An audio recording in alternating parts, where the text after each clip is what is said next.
This is Agriculture Today, and I'm Shelby Varner with the K-State Radio Network.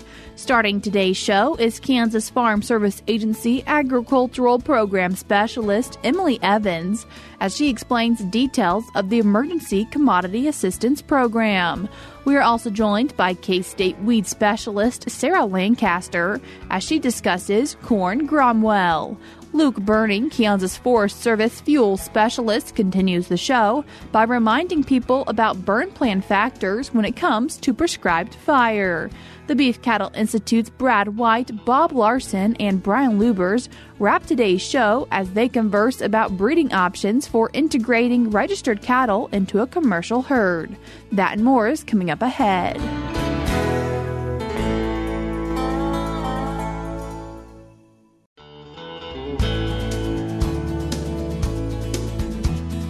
You're tuned in to Agriculture Today, and we start our Wednesday show hearing from the Farm Service Agency. And today we're joined by Agricultural Program Specialist Emily Evans. Emily, thanks for joining us today. Thank you for having me. Emily, right now, are there any FSA programs that producers should be aware of? Well, we have a lot going on right now. The two big programs are the Agricultural Risk Coverage and Price Loss Coverage, or what we call ARC PLC sign up.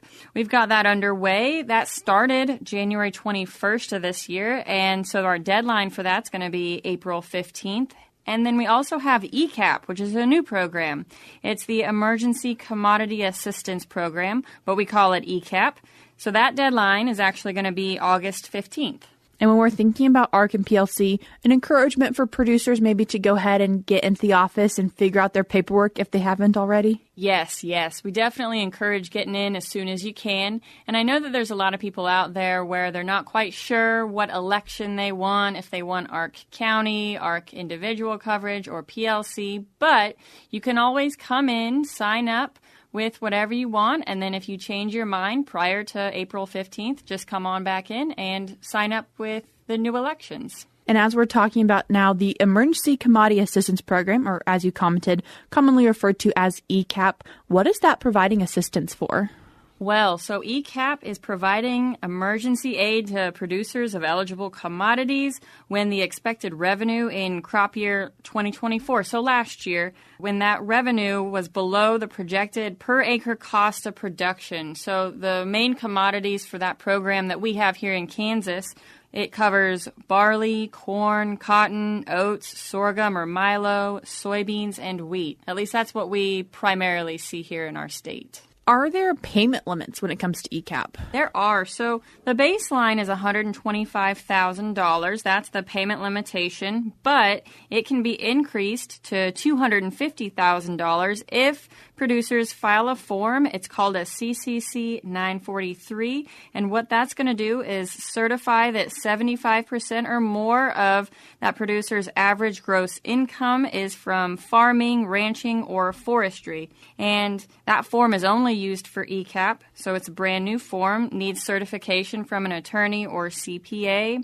And then something else, actually, that's unique to this program is we're not looking at the CCC 941 form, and that's the form we use to certify that producers make less than $900,000 on their average adjusted gross income. So we are doing things a little bit different for ECAP. If people are confused about these CCC forms, how can they go about finding more information or understanding more about them? I would definitely say contact your local FSA county office because they'll be able to assist you. It's kind of tricky. There's a lot of acronyms, a lot of form names, but if you call up the county office, they should be able to help get you on the right track.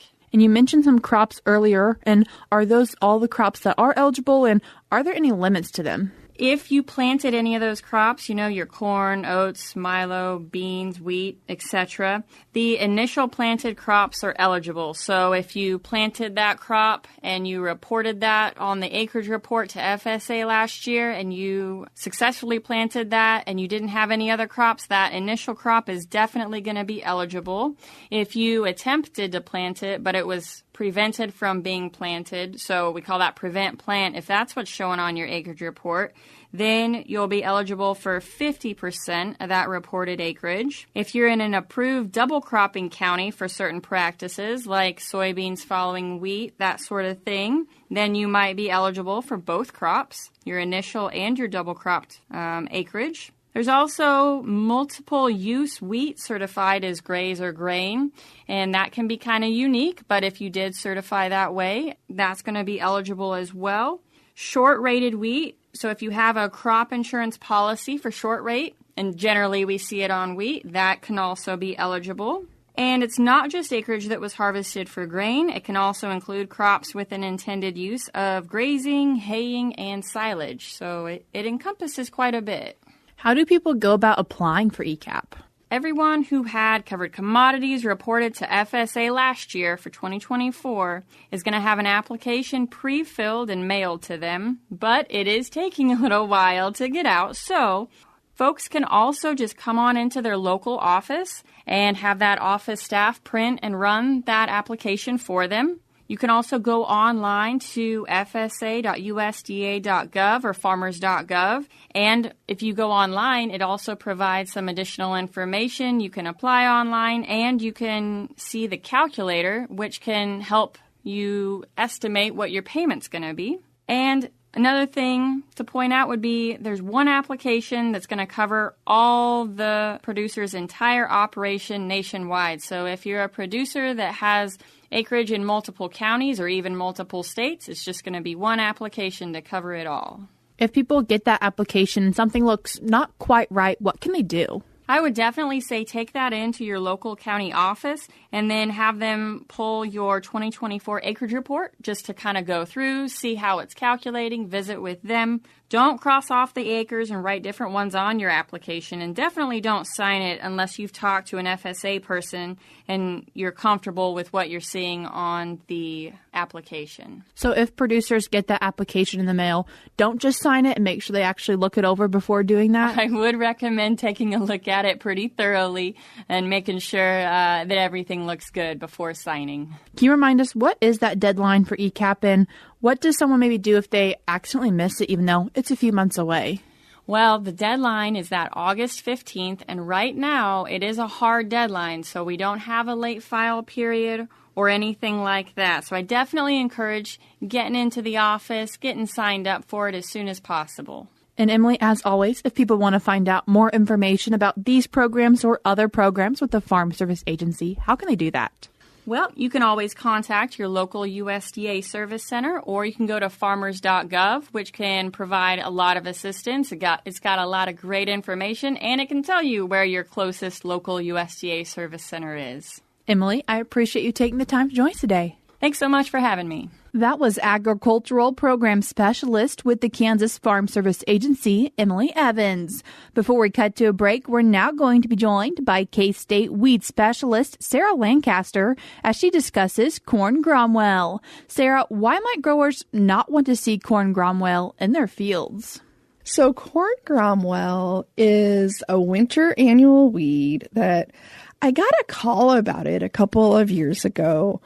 And it's not one that is super common, but I think it is becoming more common.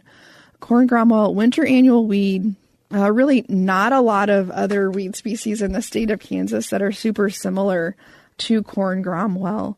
It's not going to be super competitive, right? If we think about when this weed is emerging, it's going to emerge early in the season before we're doing our planting. And also it grows really low to the ground, right? So those low-growing weeds tend to not be as competitive as weeds that grow more upright and more aggressively. For control, I think this is where we have some trouble with it, is that the things that are kind of our go-tos for those spring burn-down programs, the glyphosates, the 2,4-Ds, the dicambas, they tend to not be very effective on corn Gromwell. Now, the problem with this is that not a ton of information out there on just what does control corn Gromwell effectively from the research side. But if we look at some of the herbicide labels, options that folks might want to try, Liberty or glufosinate, which thinking about trying to get that herbicide to work at maximum effectiveness on a early spring weed, given the requirements for temperature and humidity there, maybe that's not the best choice. A choice that folks might want to look at, though, would be metribuzin-containing products. And then it looks like Express probably has some activity on it as well. But again, it's not a product or not a weed that we have a lot of replicated data to support those recommendations. What does the weed look like? So it is a really low-growing weed. It tends to be, I think the green is like a little bit darker green than a lot of the weeds that we're going to see at this time of year. And the leaves look like they actually have some texture to them. Like you can kind of see they're a little like sandpapery kind of. The stems tend to be kind of a reddish brown, and they're going to be rough as well. Another thing about the leaves and the stem is that the leaves are going to attach directly to the stem. So the fancy word for that is sessile. They don't have a petiole, or they don't have that little stem that attaches the leaf. The leaves they're oblong, they're longer, and they come to a really defined point at the end. They have a pretty distinct and prominent midvein. So those are some things you can look for to distinguish it early. In the summer, it's going to have a very distinct look from things like henbit or the chickweeds or some of the speedwells that we tend to see this time of year. When it does flower, the flowers are going to have 5 white petals, and they're pretty small, and they tend to be at the end of the stems. So once I recognized it in the field and identified it, I started seeing it like in flower beds and a few other places. But again, not one of those weeds that is, probably going to take over our cornfields anytime soon. But it is hard to get good control of it in a no-till type of situation with our typical herbicides. That was K-State weed specialist Sarah Lancaster. We're cutting to a short break now, but we'll be right back.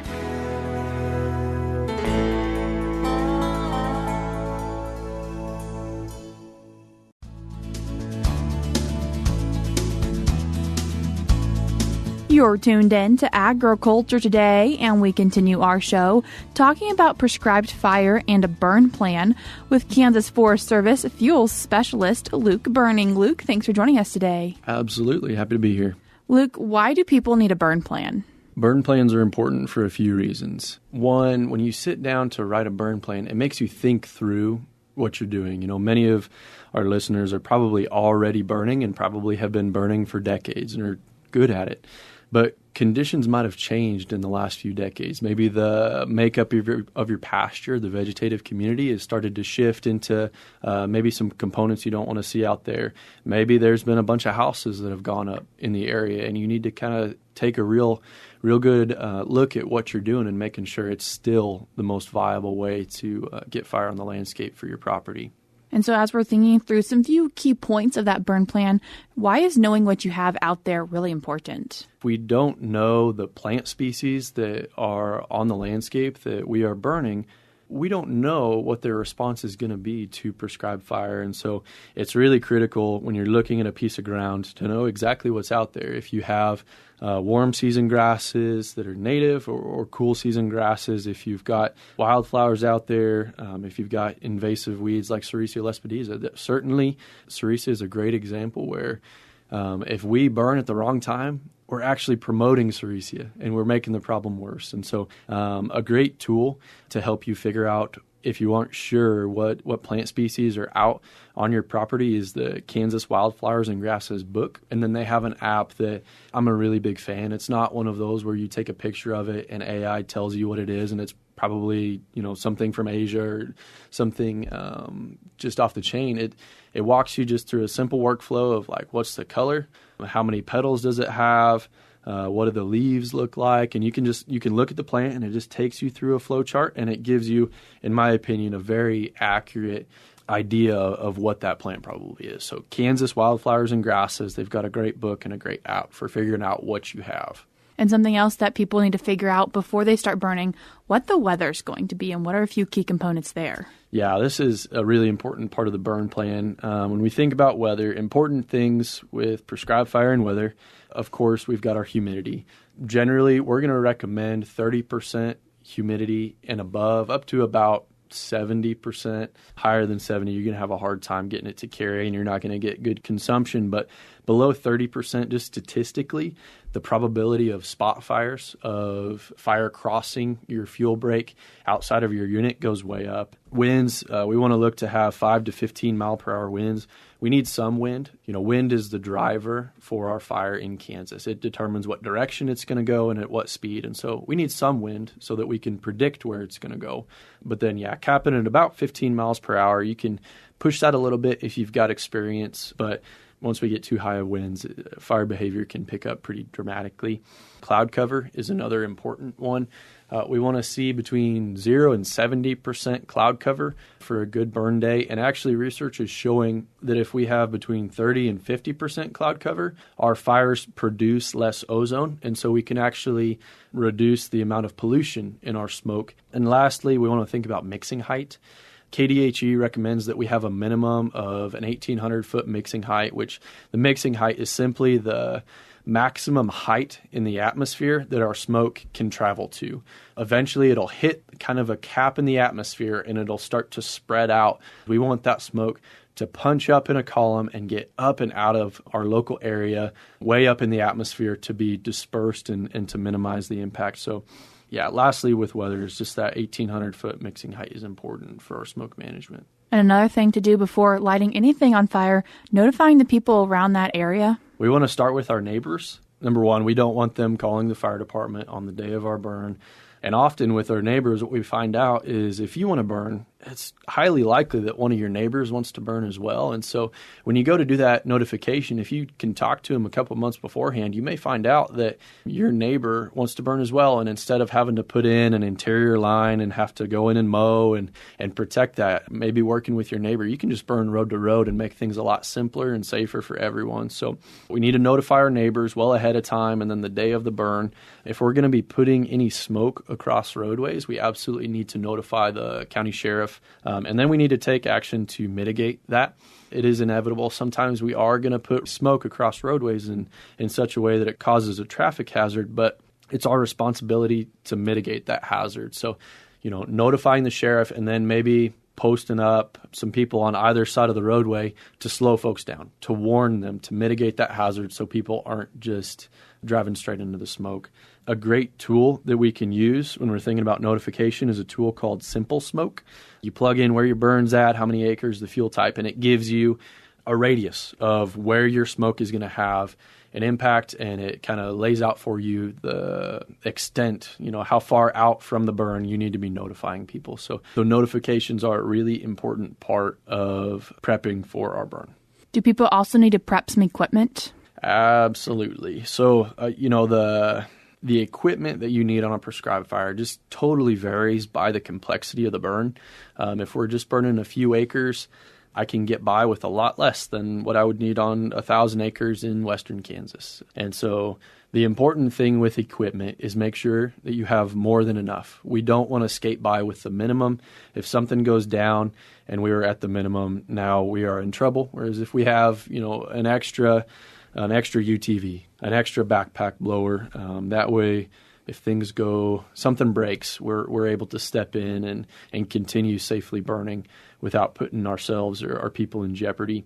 A simple thing to do on that end is once we start a pump, we don't shut it off until the burn is over. Once we get a piece of equipment running and it's running well, we want to keep it that way. And so thinking about people, just one thing I want to hit, make sure on your burns that the people on your burn are not wearing synthetic boots, not wearing synthetic clothing, not using synthetic gloves. We want to use natural fibers like cotton and leather. Certainly Nomex is great, but a good pair of jeans that doesn't have any of the stretchy stuff in it is a great way to go. Leather boots, we don't want to see metal steel toes. Those will hold heat and it'll actually burn your toes.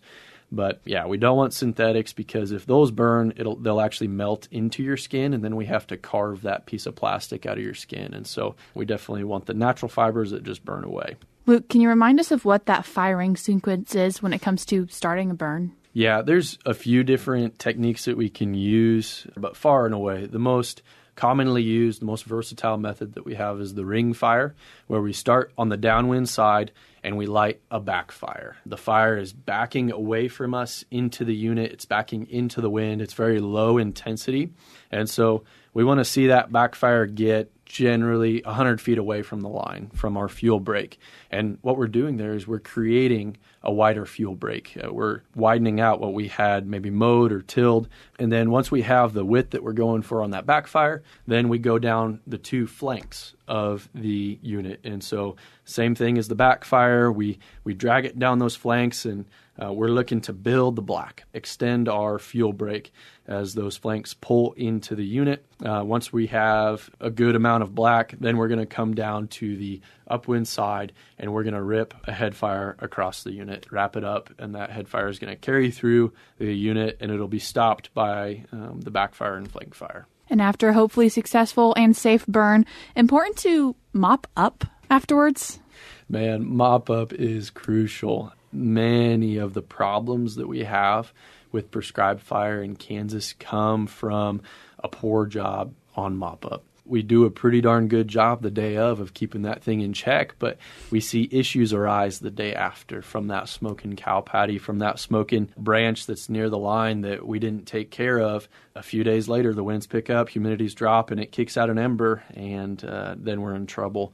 When we're thinking about mop up, a good rule of thumb is just we don't want to have any smokes within 100 feet of our fuel break. We need to either kick it further in, get it past that 100-foot line, or we need to remove all of the heat from it so that it's no longer smoking. That may be using water, breaking it up. An important thing if we're using water to mop up is just make sure we're not heat capping things where we cool off the outside of a cow patty, but a centimeter in, it's still hot under there because you didn't break it up. If we're going to use water to mop up, we got to break up whatever is smoking it, make sure there's no heat left in it.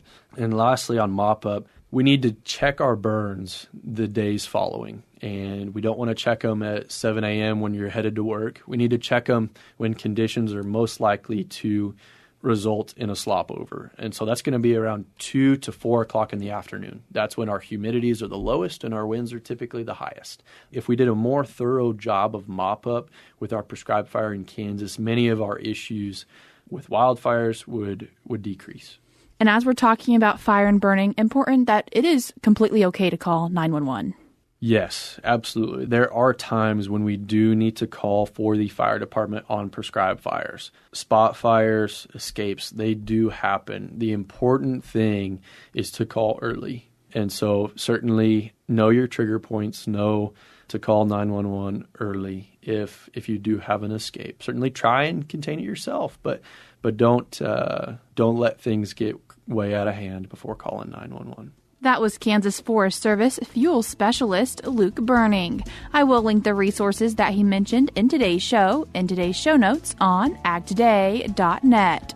We're cutting to a short break now, but we'll be right back.